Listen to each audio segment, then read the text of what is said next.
I'd like to call the order the Big Muskego Lake Annual Meeting on July 28th, 2020 at 5:53 p.m. We did the pledge. Statement of public notice. This meeting was noticed in accordance with the open meeting law. So we don't do any kind of roll call on this, do we? It's not on there, but I can take it. All right, dude. Nothing's wrong with roll call. Yeah. Roll call. Commissioners Madden, Here. Kubaki, Here. Engelhardt, Here. Kapusta, Terrence, Hamel is absent, and Wolf. Here. We have a quorum present. Thank you. We did the statement of public notice. The public hearing on next year's budget, 2021 budget presentation by Okay, thank you.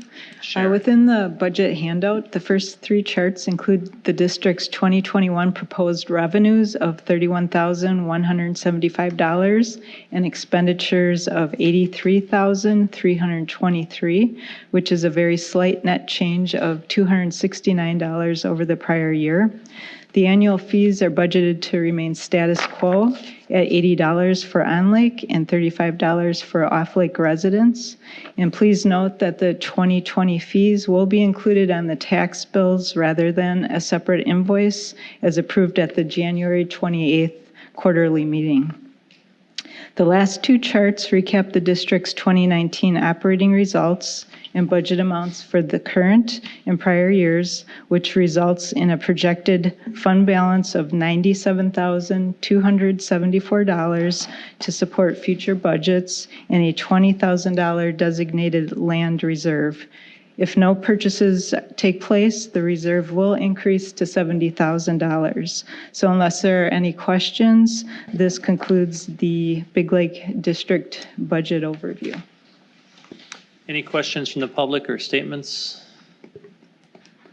Form a single line. Don't all rush up. All right. Moving on to approval of the rest of this part of the meeting is interactive with all of you.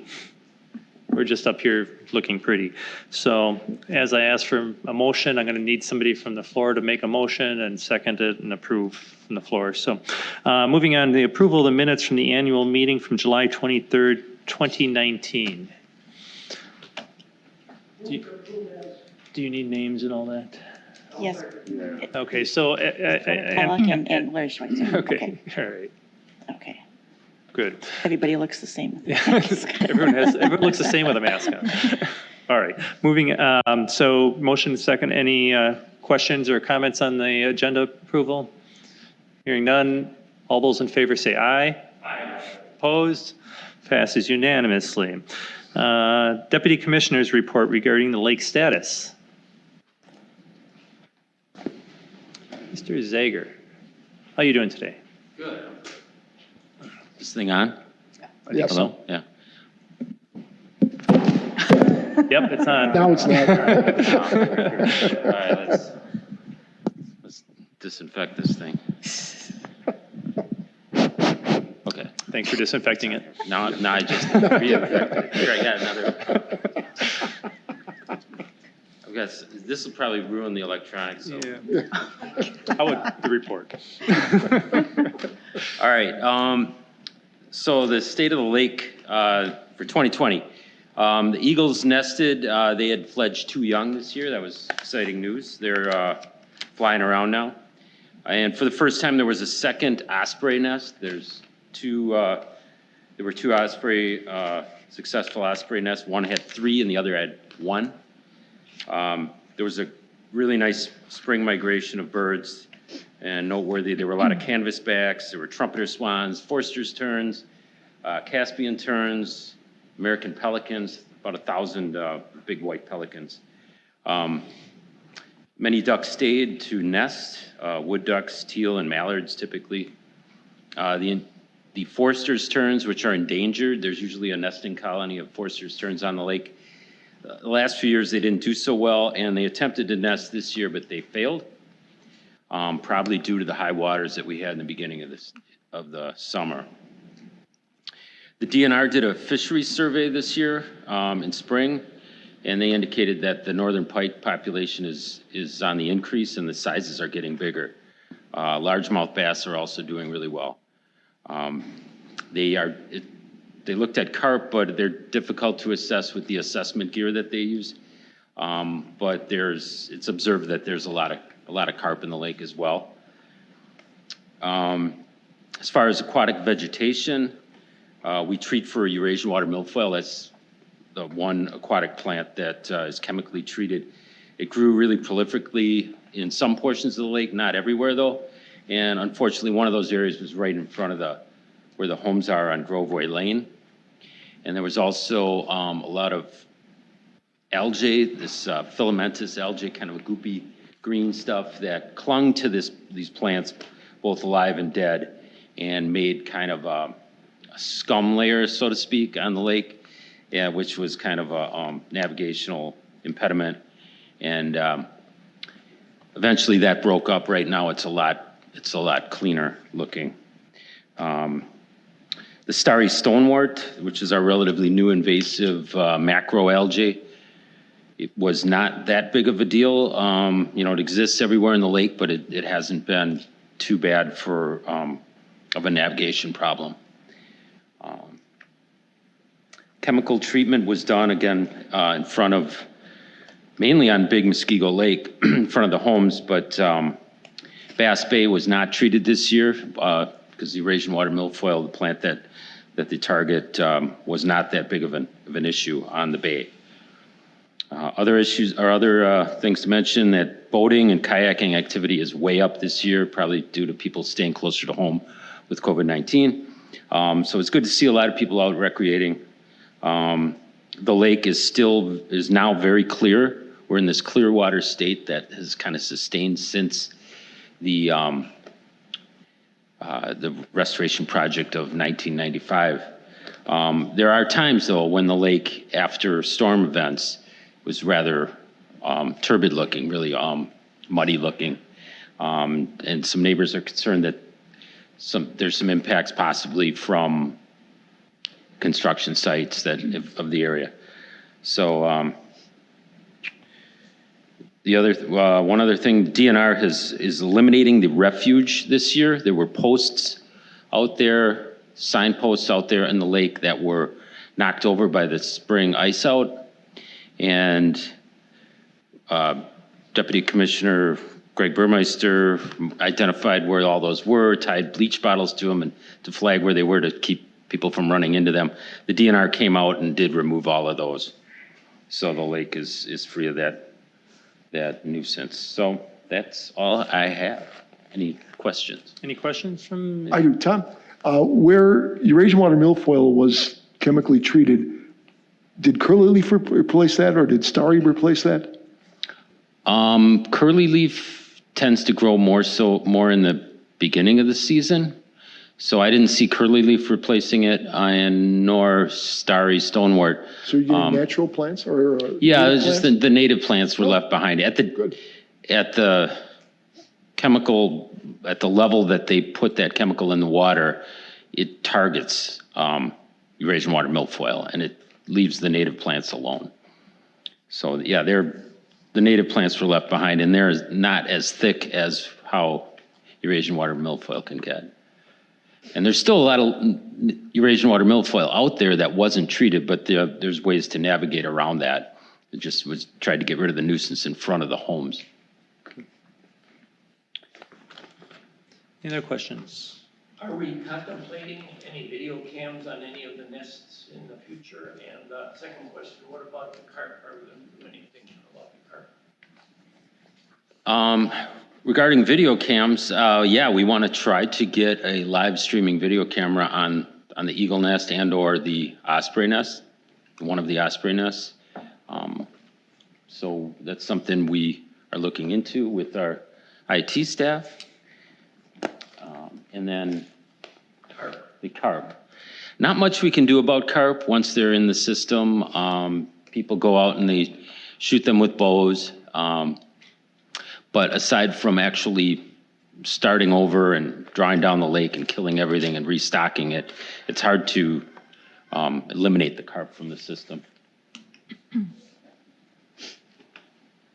Doug had a question. Did I hear that right? There's no more refuge on the lake? Correct. The refuge is now isolated to just a shoreline area on the west.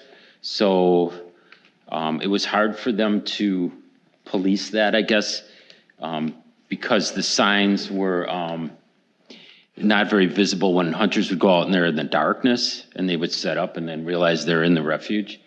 The refuge posts themselves, the signposts being a navigation hazard as well. So they reasoned that it wasn't real effective anyway. There's areas where the ducks can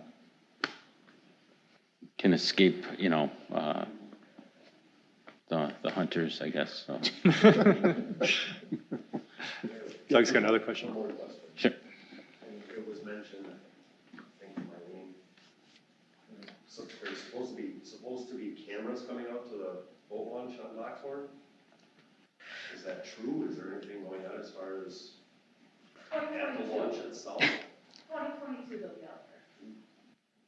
Which is not as far away as it sounds, unfortunately. We won't have flying cars yet. There's a lot of kayaking coming. One weekend I watched 12 people launch and no big face. So kayaks, the launch fees are only for trailering. So if you carry, Yeah. if you carry in a Yeah. kayak, there's no fee. I thought it was anybody that was launching. Nope. I didn't say anything to anybody. That's what I'm bringing it up. Generated a question behind you. Why don't we charge for kayaks and I would like to see that. I- Yes. I mean, other lakes do, you go to Madison. No idea. You pay for everything you do. I- in the fall. I- Why don't we charge for kayaks? I don't know. I just know we don't. But I can research it and find out where we are, but a lot of this is DNR regulations and not sure if other lakes, I've never paid to launch a kayak and I do kayak a lot. Maybe I'm breaking the law, but I've never seen it.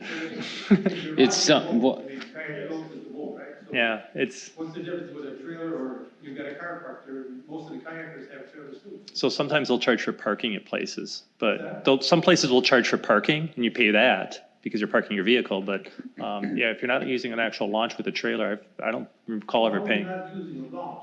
You got the boat is on a trailer, kayak's on a trailer, you put it in the water, you're launching the boat. And you park your car and trailer off in that area. How is that considered? Most kayaks don't use a trailer though. Even if you don't use Well, the a lot of them trailer, do. launching. Yeah. Well, they're looking at. I'm not arguing with you, sir. I'm just telling you what the rules are. I think we should check into that. I think the statute refers to the fees being for maintaining of an actual launch. So if you're not actually trailering and using the launch like a boat trailer, then the fee doesn't apply, I think by statute, but I'm not sure about that. And that is, at least the collection of the fees have to go back into the launch. So any money we collect in launch fees go back into, they don't go into the city coffers or anything. Right. They're used back in the actual launch itself. Len? Do the launches have four bodies? Yes. Do they have lights? You're up here, Do they have a pier? Garbage to be picked up? Yes. Not arguing the fact that that they don't bring cost on. I'm just telling you that the way it's written, so. Again, what can we do to look into it? I can write a note, and I have already, and I'll get some information on it, but I'm guessing it has something to do with DNR regulations, but I don't know. Just a guess. Because the city gets the money, so I think the city should set some say in what.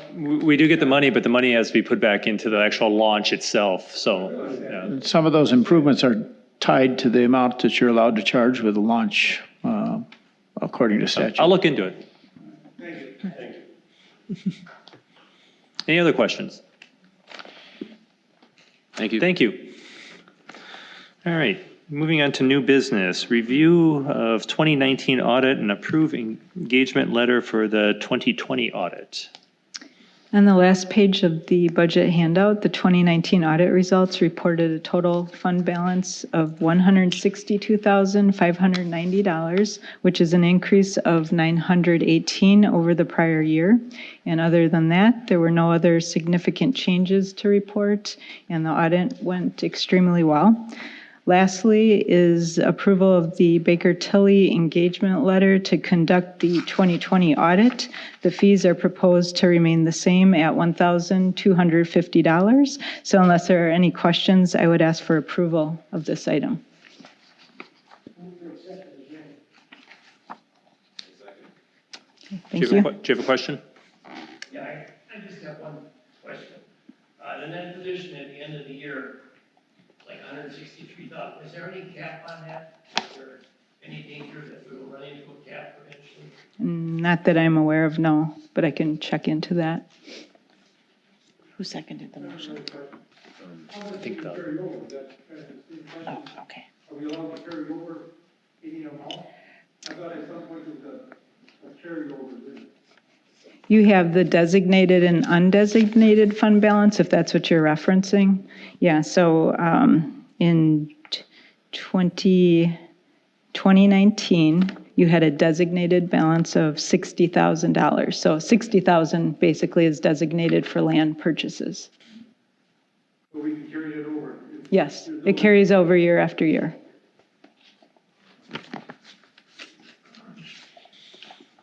Any other questions? None?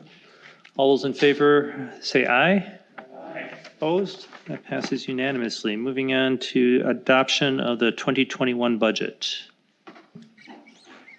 So the budget was presented earlier. Any other questions on that? Well, actually, first, can somebody bring it to the floor by making a motion? I'll make a motion. All right. So, Mr. Schweitzer, you made the Larry- motion? Larry made the motion. Larry, okay. I made a motion. Okay. And Tom Keys, okay.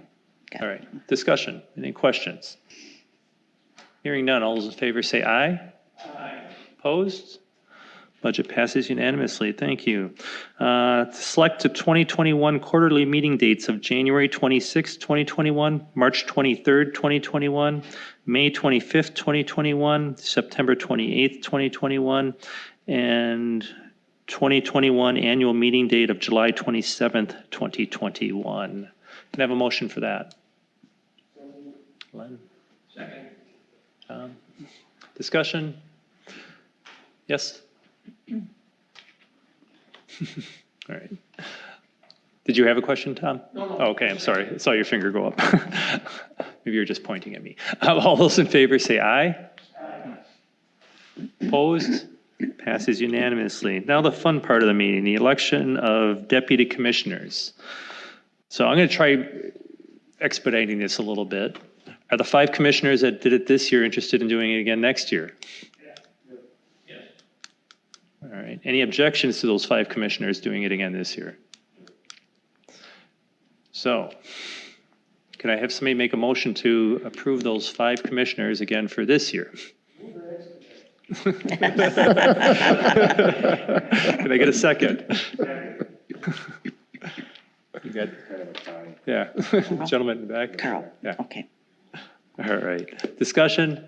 Hearing none. All those in favor say aye. Aye. Opposed? Passes unanimously. Any communications or any other business? Hearing none. Can I get a motion to adjourn? Larry and Tom. Who was it? I'm sorry. Larry and Larry. Tom. All right. All those in favor say aye. Aye. Opposed? We're adjourned at 6:12 p.m.